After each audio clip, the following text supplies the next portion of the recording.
Loan को पहले खत्म करें या एसआईपी कंटिन्यू रखें?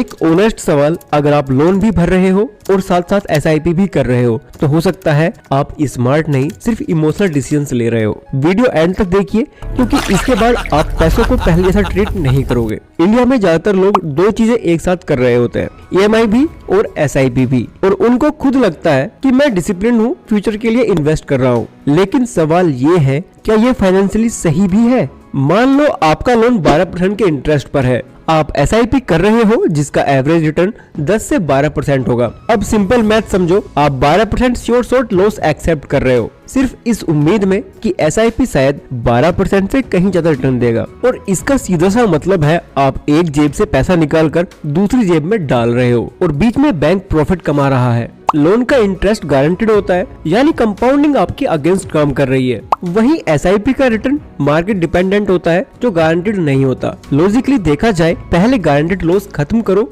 फिर अनसर्टेन प्रॉफिट के पीछे भागो। अब ध्यान से सुनना, कुछ एक्सेप्शन भी होते हैं। अगर आपका लोन होम लोन है, उसका इंटरेस्ट रेट 7 to 8% के आसपास है और आपके पास emergency fund plus stable income है, तब आप एसआईपी कंटिन्यू कर सकते हैं। लेकिन अगर आपके पास पर्सनल लोन या credit card loan high interest rate पर है, तब आपको एसआईपी तुरंत बंद कर देनी चाहिए। लोन सिर्फ पैसा ही नहीं खाता, वो मेंटल पीस भी खा जाता है। जब लोन खत्म होता है ना, तो जो रिलीफ मिलता है तो वो 1-2% रिटर्न से कहीं ज्यादा वैल्यूएबल है। तो बेस्ट स्ट्रेटजी क्या हो सकती है? सबसे पहले इमरजेंसी फंड बनाओ, फिर हाई इंटरेस्ट रेट लोन को खत्म करो, उसके बाद उसी ईएमआई अमाउंट को एसआईपी बना दो। जो आदत ईएमआई भरने की थी उसे इन्वेस्टमेंट में कन्वर्ट कर दो। तब कंपाउंडिंग भी आपके अगेंस्ट नहीं आपके साथ वर्क करेगी। एक गोल्डन रूल हमेशा याद रखना, दो नाव में पैर रखोगे तो डूबोगे, एक डिसीजन ही क्लियर रखो। अगर लोन हाई इंटरेस्ट रेट पर है तो लोन पहले खत्म करो, अगर लोन लो इंटरेस्ट रेट पर है तो इन्वेस्टमेंट साथ में। आई होप आपको ये वीडियो और इन्फॉर्मेशन अच्छी लगी हो। अगर आपको ये वीडियो और इन्फॉर्मेशन अच्छी लगी है तो आप इस वीडियो को लाइक कीजिए